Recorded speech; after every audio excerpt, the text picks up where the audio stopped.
Claro que sim, eu acredito até porque a gente vive em transformação, né? Culturalmente, né? Nesse processo de evolução natural do cidadão, das comunidades, e as cidades vão ter que acompanhar tudo isso, né? Às vezes a gente investe ou faz algum tipo de planejamento que não seja o adequado, mas você tem como fazer as correções, você tem como fazer essa mudança, né? Mas o melhor de tudo é que a gente possa errar, inclusive, cada vez menos, buscando identificar o que em outras cidades já foram cometidos erros e a gente não cometer e não repetir aqueles erros, sermos mais assertivos, né? Com as experiências que a gente tanto tem no Brasil como tem fora do Brasil, que são mais assertivas. Então é muito importante essa visão conceitual para poder fazer os primeiros traços, para poder trabalhar isso de forma coletiva. Não é um único profissional que trabalha no planejamento da cidade. São vários profissionais, é uma equipe multidisciplinar, são os atores mais variados das cidades, independente da situação que eles estejam, inclusive tem que ter essa diversidade mesmo, né? Às vezes, no diálogo com o setor de segurança, a gente vê o que está acontecendo, o que está faltando, o que pode ser feito, que não é necessariamente a segurança por si só, de ter a segurança armada, mas sim a segurança, digamos, preventiva, aonde muitas vezes a gente vê muitos programas que até digamos, o setor digamos, de segurança municipal, estadual, tem programas preventivos, onde leva para as escolas, para as crianças, né, informações de ter uma vida mais saudável, de estar longe das drogas, mas de ter tido com esportes, lazer. Então, todas essas ações são muito importantes ser discutidas para a cidade. Uma cidade mais iluminada, já tem relatos, tem documentos, pesquisas sobre isso, que uma cidade bem iluminada, mesmo que a gente tenha ela feita com iluminação que seja realmente inteligente, ela evita a insegurança na cidade. Uma cidade que seja mais aberta, no sentido dos pontos comerciais terem mesmo vitrines, e estejam expostas, não sejam só lojas com propaganda nas suas paredes, mas que elas possam interagir com as pessoas que estão passando na rua, é mais convidativo.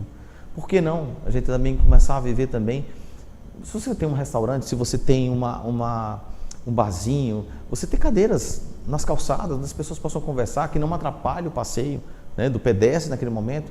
Você tem calçadas que possa ter uma dimensão tão significativa que tanto comporte quem está passando com um conjunto de mesas para as pessoas interagirem. Então,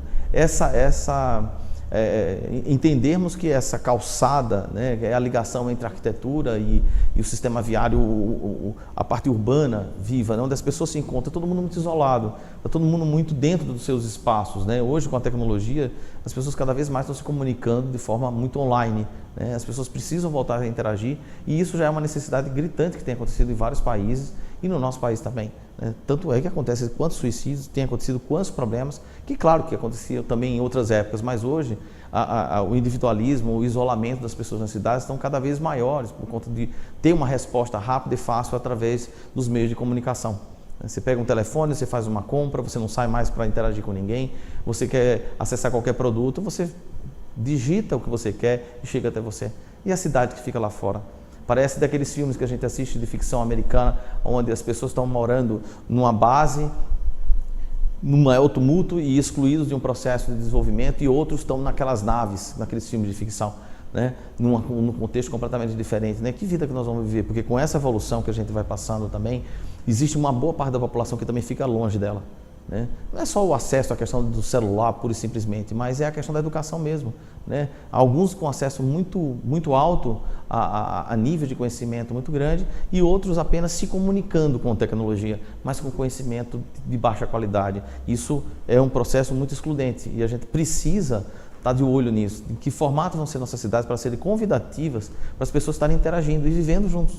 Isso tem muito a ver com o que já foi falado também sobre a questão do paisagismo, com relação a toda essa questão de florestas inseridas nas cidades.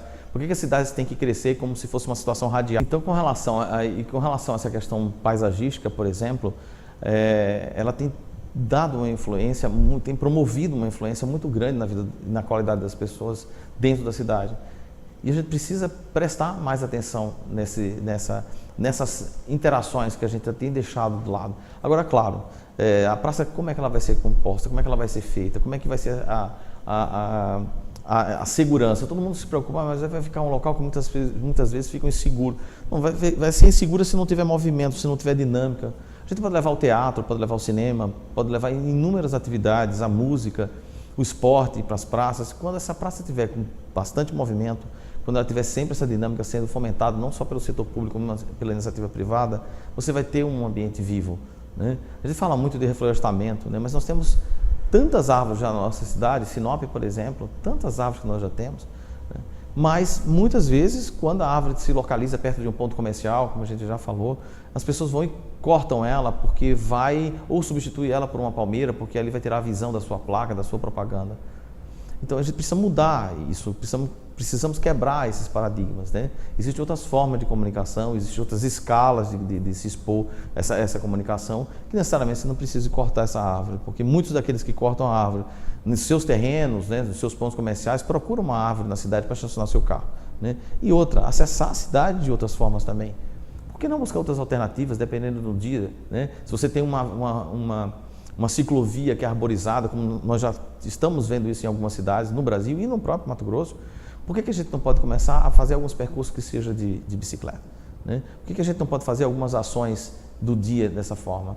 Eu já fiz algumas experiências nesse sentido, algumas atividades que eu tinha que fazer no período da manhã, que eu não tinha nenhuma reunião, digamos assim, formal no escritório, eu estava fazendo algumas atividades a pé.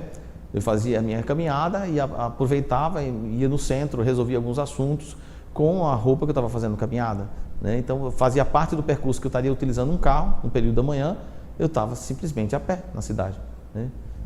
Então, a gente pode criar novos hábitos, porque só o automóvel dentro das cidades, se nós continuarmos crescendo, obviamente, com o desenvolvimento de população que a gente tem, não vai ter cidade que suporte, nem sistema viário que suporte, por mais que a gente amplie.